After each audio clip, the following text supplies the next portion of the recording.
రాష్ట్రంలో urea కొరతపై Congress BRS రైతుల్లో అపోహలు కలిగిస్తున్నాయన్నారు బీజేపీ ఎంపీ డీకే అరుణ. యూరియా కొరత ఉందంటూ కావాలని కాంగ్రెస్ బీఆర్ఎస్ నేతలు కేంద్రాన్ని టార్గెట్ చేస్తున్నారన్నారు.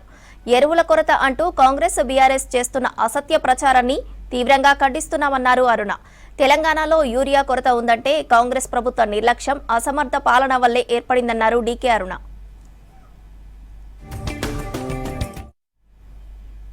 దేశవ్యాప్తంగా ఎక్కడా ఎరువుల కొరత లేకపోయినా ఒక్క తెలంగాణలో మాత్రమే ఇలాంటి పరిస్థితులు నెలకొనడం దారుణమన్నారు డీకే అరుణ. కాంగ్రెస్ సర్కార్ నిల్వల ప్రణాళికలో వైఫల్యం వల్లే రైతులకు ఇబ్బందులు కలుగుతున్నాయన్నారు. ఎరువుల విషయంలో రాష్ట్ర రైతులు ఎలాంటి అపోహలో పడొద్దన్నారు. ఈ సీజన్కు రాష్ట్రానికి అవసరమైన యూరియాను ఎక్కువగా కేంద్ర ప్రభుత్వం ఇప్పటికే సరఫరా చేసిందన్నారు. రాష్ట్రానికి అవసరం 9 లక్షల మెట్రిక్ టన్నులైతే కేంద్రం 12 లక్షల మెట్రిక్ టన్నుల యూరియా పంపిందన్నారు డీకే అరుణ.